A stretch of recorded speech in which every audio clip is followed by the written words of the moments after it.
January 17th, 1945, the Colmar Pocket, Alsace-Lorraine. Snow fell in silent curtains across the pine forests of eastern France. The ground was frozen iron beneath 2 feet of white, and the breath of soldiers hung in the air like smoke from dying fires. In a shallow foxhole scraped from the frost-hardened earth, a young American private named Audie Murphy sat wrapped in a threadbare wool blanket, cleaning a rifle that had never been meant for war. It was a .30 caliber M1 Garand, standard issue, but the way he handled it, smooth, instinctive, with the quiet reverence of a man who had known firearms since childhood, spoke of something older, something learned not in barracks or boot camps, but in the red clay hills of Texas, hunting white-tailed deer to keep his family from starving. The Germans across the frozen field, dug into their own positions behind a wall of snow and iron, had no way of knowing that the thin, boyish soldier before them had once dropped a running buck at 300 yards with a single shot. They had no way of knowing that before the sun set on this bitter winter day, 42 of them would be dead by his hand.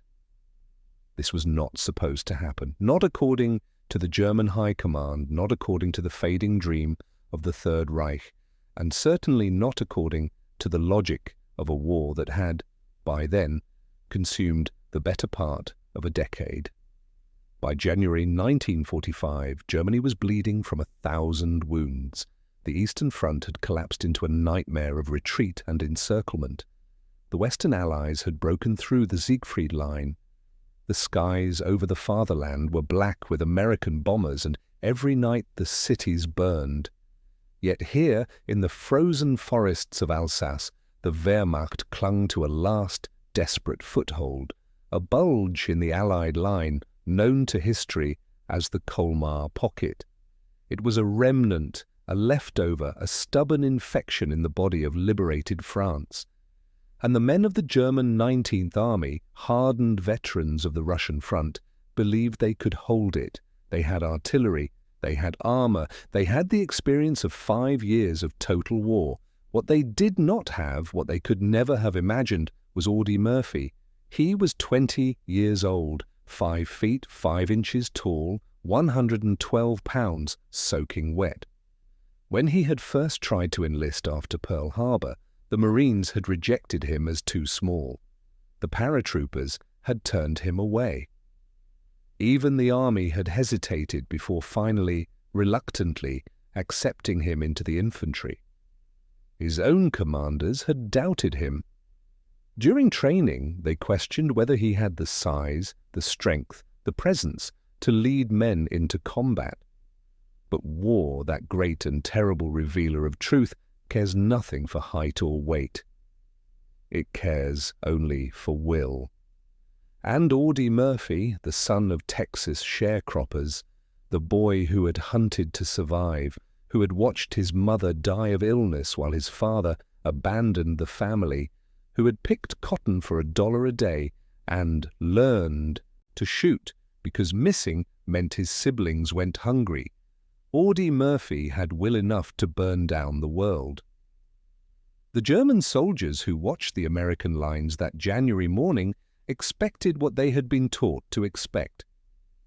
They had been told that the Americans were soft, that they were the product of a weak, mongrel democracy, a nation of shopkeepers and cowards grown fat on jazz and Hollywood fantasies. The propaganda had been relentless. American soldiers, they were assured, would break at the first real test. They had no ideology, no spiritual strength, no willingness to die for their cause. They fought for money and comfort, not for blood and soil. They would crumble before the iron discipline of the Wehrmacht, before the Aryan warrior spirit that had conquered Poland in weeks and brought France to its knees in 40 days. This was the faith that sustained the freezing, starving remnants of the 19th Army as they huddled in their positions. This was the lie they told themselves as the noose tightened. What they got instead was a deer hunter from Texas. The morning erupted in violence. 6 German panzer tanks, accompanied by waves of infantry, came grinding through the snow-covered fields toward the American positions. The sound was monstrous, the shriek of tank treads on frozen ground, the thunder of 88mm guns, the primal roar of men charging into fire. Murphy's unit, already depleted by weeks of brutal fighting, began to fall back. Positions were abandoned, foxholes emptied, the line, fragile and overstretched, started to collapse like wet paper. But Murphy did not run. He climbed onto a burning M10 tank destroyer, still smouldering from a direct hit, its fuel leaking, its ammunition cooking off in sporadic bursts, and he took hold of the 50 caliber machine gun mounted on its turret. Alone, exposed, silhouetted against the white snow and black smoke, he became a target for every German weapon on the field. And then he began to kill. The 50 caliber is not a rifle. It is a crew-served weapon designed to be operated by multiple men mounted on vehicles or fortified positions. It fires rounds half the length of a human forearm, projectiles capable of tearing through engine blocks and stone walls. The recoil is punishing. The noise is deafening. Murphy stood on that burning tank alone, and he fired that gun for nearly an hour. He fired until the barrel glowed red. He fired as German shells impacted around him, throwing up geysers of frozen earth and shrapnel. He fired as the telephone line to his artillery support was severed, forcing him to call in fire missions on his own position, directing shells to land within 50 yards of where he stood. He fired as the tank beneath him grew hotter, the flames spreading, the metal groaning, the ammunition inside beginning to explode in chains of sympathetic detonation. And he did not miss. One by one the German infantry fell, dozens of them, men who had survived Stalingrad and Kursk, who had fought across the endless steppes of Russia and learned to endure cold that could kill in minutes, fell in the snow of France, killed by a boy from Texas who had learned to shoot squirrels for supper. The attack stalled. The tanks, stripped of their infantry support, hesitated, and then, impossibly, they began to withdraw. The American line held. The Colmar pocket, which might have become a German breakthrough, remained sealed. And when the smoke cleared and the guns fell silent, the medics and officers who rushed forward to pull Murphy from the wreckage of the burning tank found him still standing, still conscious, his uniform scorched, his hands blistered, his face streaked with soot and blood. When they asked him how many he thought he had killed, he did not boast, he did not celebrate, he simply said, "I don't know, I just kept firing." Later, the estimates would come. Official reports based on German casualties recovered from the field put the number at 42 confirmed dead by Murphy's hand alone. 42 soldiers, each one a son or father or brother, each one a life ended in the snow. The number is staggering, almost impossible to comprehend.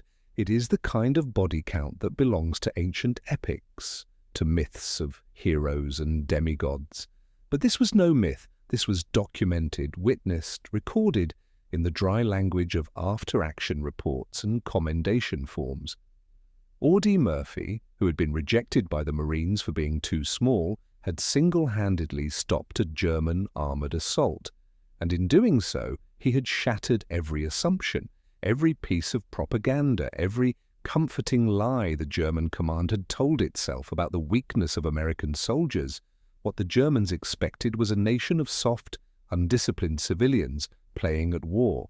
What they encountered was the product of something they could not understand, a democracy that did not strip away individuality but weaponized it.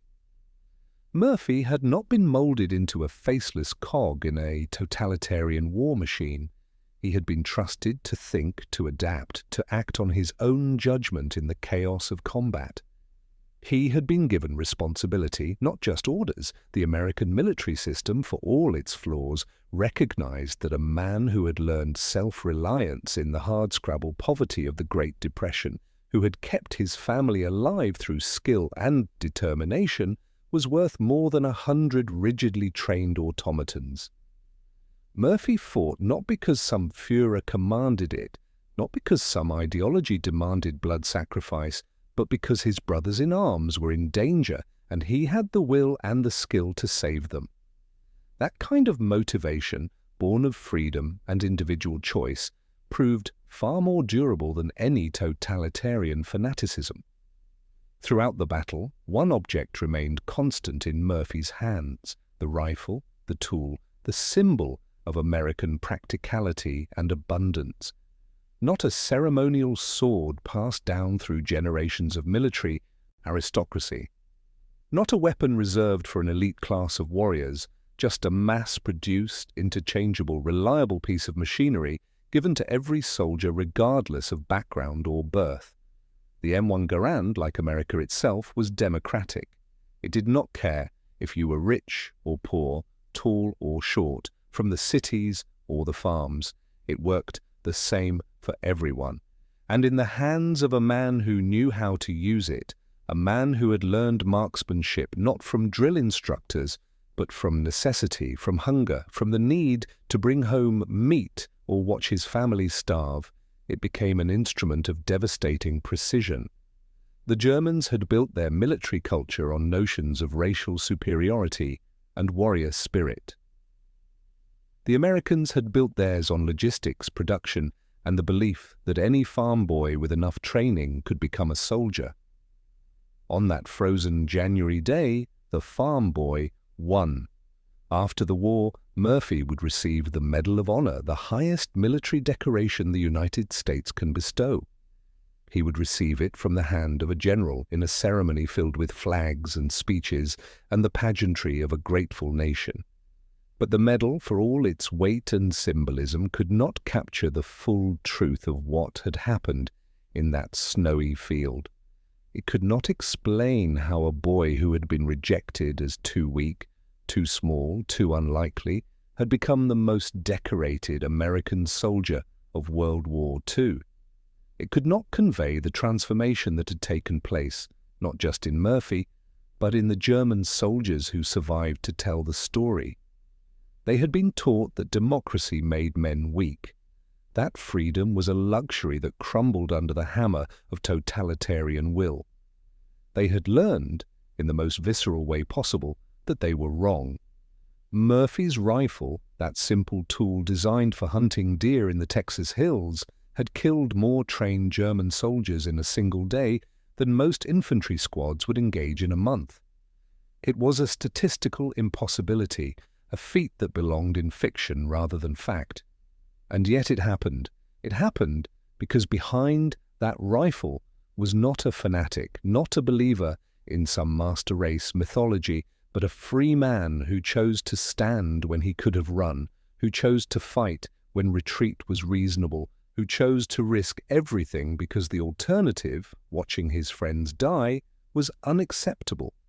That choice, that fundamental exercise of individual will, was the thing the Third Reich could never replicate, never manufacture, never train into its soldiers. You cannot command a man to have the courage of Audie Murphy. You can only create the conditions in which such courage can flourish.